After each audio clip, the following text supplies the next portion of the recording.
Hello and welcome back or welcome to the channel. I'm Loudguns and today we're going to be doing a bit of a roundup of the Intergalactic Aerospace Expo. This is one of Star Citizen's major sale events, with near enough every ship going up for pledge. But one of the things I've always loved about it is how it's accompanied by a fantastic in-game event, with a proper exhibition and the opportunity to rent all the ships. So we're going to tell you how to get in for the free fly, take a look around the expo, and have a quick look at some of the new releases that have come with this. A big shout out to Pigeon Spaceport who have kindly sponsored this video. We'll talk a little bit more about them shortly. Before this sounds good to you, grab a cup of tea while I roll the intro, then let's get into it.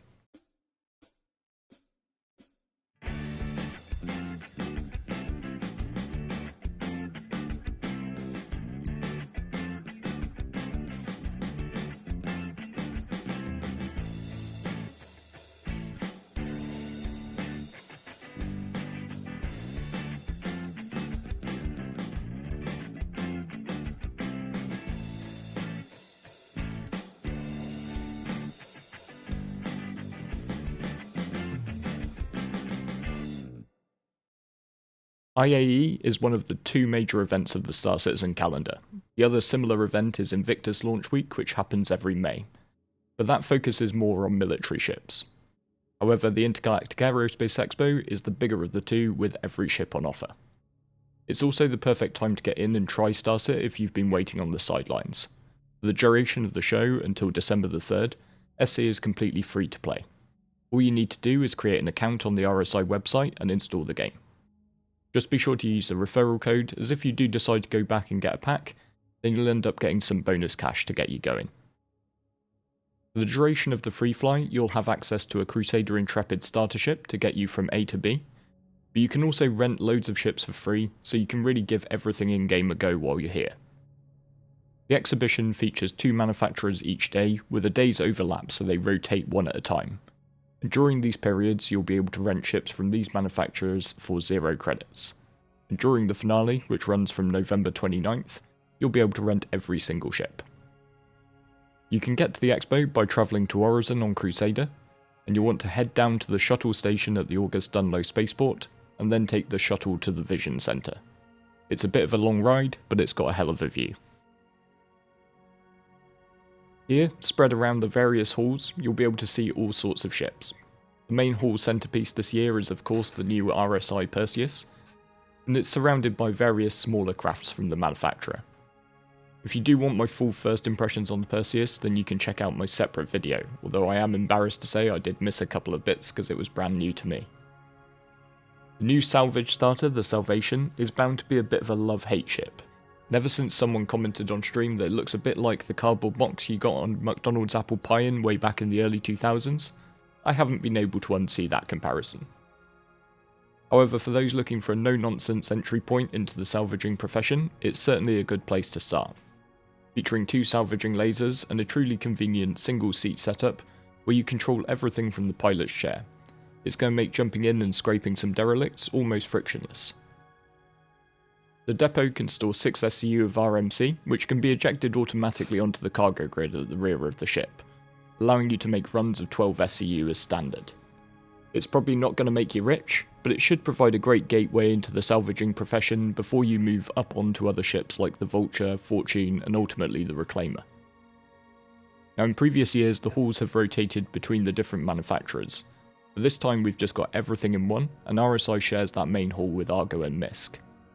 And in the main hall, right by the entrance, is where you'll find the rental kiosks where you can take out any of the available ships for 0 credits. So fill your hangar with as many as you like, and give everything you can a try. In Hall 2, it's very much a military theme with Anvil and Aegis, 2 of the major combat ship suppliers. The centrepiece here is the relatively new Anvil Paladin gunship.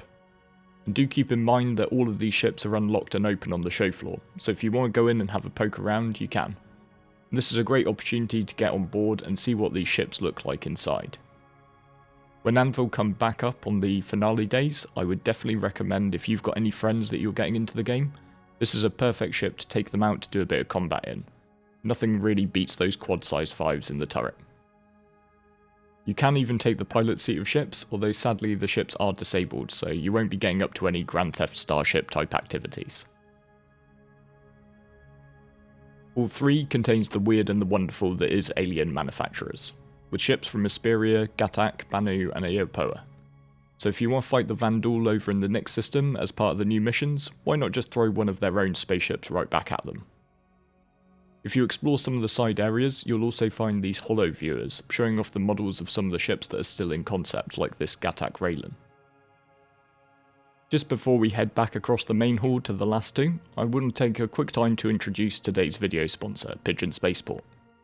As if like me you attended SitCon in Manchester back in 2024, or Con 2024, you'll already have seen some of their work, as they were behind the really quite mind-blowing models of Port Olisar and the UAE Retribution that were on display in the entrance hall. These were initially debuted at Bar Citizens in Chongqing and Shanghai in China. Pigeon Spaceport are now taking this experience and expertise and scaling it down, creating smaller scale collectibles for people like us. And their extremely detailed models are all fully licensed by CIG. They are now open for pre-orders of the RSI Scorpius through their website, and I'm going to need to get ahead of the game and make sure I've got some proper shelves up behind me to display these along with my other Star Citizen items, as according to my wife, these don't quite belong in her reading corner. You'll find links in the video description down below if you'd like to find out more, and you can use my discount code to get 5% off any orders. Across in Hall 4, we've got a bit of an odd couple in the form of the ultra high-end Origin and the, shall we say, rough and ready Drake Interplanetary. Greycat's industrial vehicles will also be found here in this hall.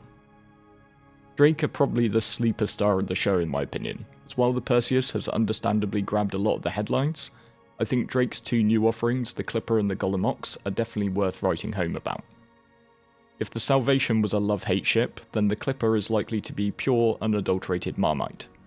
This ship is likely to massively appeal to off-grid enthusiasts, with a little bit of everything you might need to keep you going without having to return to a spaceport. It is a true rabbit warren of a ship inside, with a reasonably sized cargo hold with room for 12 SCU on grid, a Tier 3 medical facility, and a 3D printer integrated crafting bench. Now crafting is scheduled to enter the verse in 2026, with recipes for FPS gear and weapons, so I can see this as a great little ship to farm supplies out of and then beef up your equipment as you go. Sadly, I tested both my Rock and Atlas Geo, and there's not the headroom to get either of these on board via the ramp. I do feel like this is a bit of a shame, as having the ability to do some even very limited mining would have really rounded things out. But the Clipper is definitely a very interesting package. And the Golem Ox is kind of everything I wished the Argo cargo to be. With 64 SCU of storage capacity held in the external grid on the underside of the ship, I think this is essentially a mini Argo raft. It's likely going to be a perfect starter cargo ship for newer players. I can also see people like myself picking one up when they're available for AUEC as a tender barge for loading up capitals. And this is particularly going to be a consideration when we've got repairing and reloading onboard ships like the Idris next year. You'll also notice as you walk around the show that there's various components and weapons on offer. Now there's nothing particularly special here, you're not seeing any of the Grade A mil-spec or Grade A stealth spec components, and you don't see any of the loot-only guns, things like the NDBs. However, this is one of those rare opportunities where a lot of other components which you traditionally spread around the various shops of the verse are all consolidated here in one location. And finally in Hall 5 we've got Mirai, Consolidated Outland and the host Crusader Industries. Some ships have this tendency to grow on you over time, and I've got to say that while I wasn't blown away by the C1 Spirit when it first came on the scene, it has become a ship I regularly use for smaller cargo hauling contracts. And don't forget to grab yourself a C2 or an M2 to try it out when it ticks over onto Crusader Day. IAE can be a really good chance to try before you buy on the relatively expensive in-game purchases. So I hope this rundown has inspired you to go and check out the Expo, pick up a couple of the ships, and come and take a look at SC during the free fly if you're a new player. Let me know down in the comments how you get on and what your favourite ships on display were, and to all the veteran players out there, please make sure to make your pitch and top recommendations to those folks who are just maybe trying it out for the first time. If you enjoy my content, then as ever I would greatly appreciate a like, and if you want to stay tuned for more and think I've earned it, then go ahead and hit that subscribe button.